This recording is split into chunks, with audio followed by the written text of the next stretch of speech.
Good afternoon, everyone. My name is Sydney McGee, and I'm the president of Student Activities Council. Welcome to the closing ceremony for the Writing on the Wall project. The wall is a physical representation of words, scenarios, and acts that divide people every day. Each cinder block was designed by a member of the campus community to represent a real-life experience or emotion based on discrimination that an individual has faced.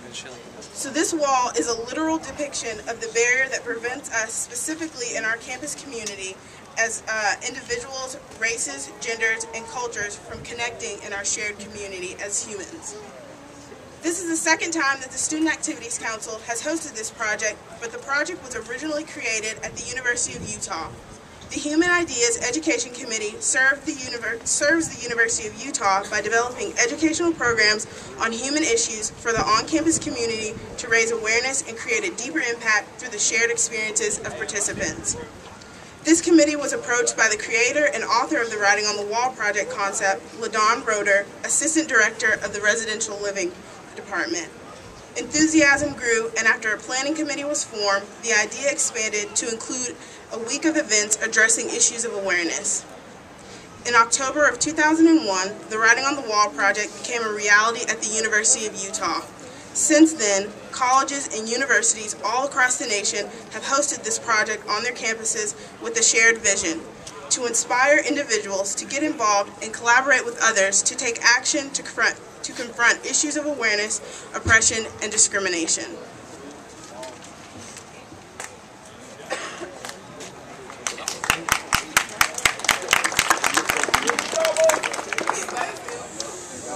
Well, now, good afternoon to all of you. I'm sure you know that this marks the end of a week that we have called here at the University of Memphis, the Why Do You Hate Me Week. I hope that you've had an opportunity to participate in some of the events that took place during this week. Some of either the speakers or the programs that were held, or going through the tunnel of oppression, or coming and visiting the wall. Some of you know that turn around and look that way. Some of you know that my office is on the 3rd floor up there. And so I've had a bird's eye view of the wall all week long. And it's been, other than Monday when we had all those torrential rains, there have been people at the wall all week long, early morning to late at night. It's been very impressive to see how many people have been absorbed by the wall, if I could call it that, and who've been engaged in a discussion about the words that appear here. I want to thank a number of people for their help in making this possible. There have been a number of people and a number of different organizations who have been involved in making the Wall Project work. First of all, I think you know that this is an initiative sponsored by the Student Activities Council, and Sydney McGee and Rachel Goodwin and their fellow students have done a great job.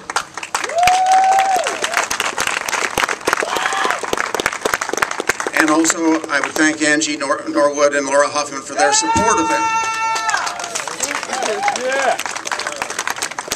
It's also important to recognize some other people who participated and made this happen. First of all, there are many, many people from our physical plant who helped to make this project work, as well as police services and marketing and communications and parking services and the Center for Research on Women. In addition, we've had several companies who generously donated materials and products that helped offset the cost of this project. In addition to our own physical plant, we'd like to thank Lowe's, Porter Paint, Sherwin-Williams, and Structural Waterproofing and Restoration. Would you join me in thanking all those people? I'm curious how many of you had a chance to hear Gandhi's grandson on Monday night? Anyone? A few. You missed a treat. One of the things that he said was that we are not independent, as individuals and as a society, but rather we are interdependent, interconnected, and interrelated. He talked about how labeling gets in the way of our real communication. And this wall is filled with those labels. It's our responsibility as a university to eliminate them from our vocabulary and from our thinking. So we're glad that you're here today to help us do that.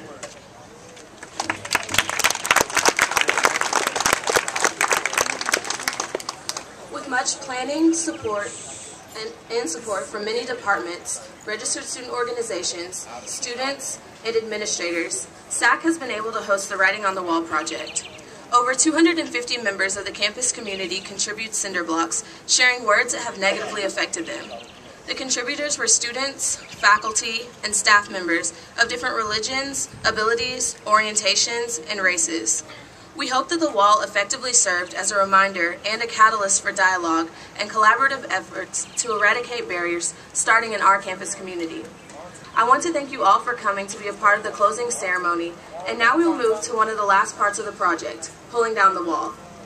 After we pull down the wall to symbolically eradicate the barriers formed by these words, everyone is invited to the Breaking Down Barriers program. The program will start around 12:45 inside the Fountain View Room on the 3rd floor of the UC. This is an opportunity for people to debrief and have a dialogue about their experience with this project. Now we're going to pass out the ropes. People from the inside will be passing them out to you all, and as you get them, if you could just pass the ropes back and make sure that there's an even number of people on each rope.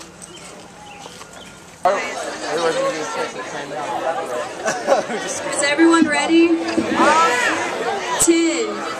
9, 8, 7, 6, 5, 4, 3, 2, 1.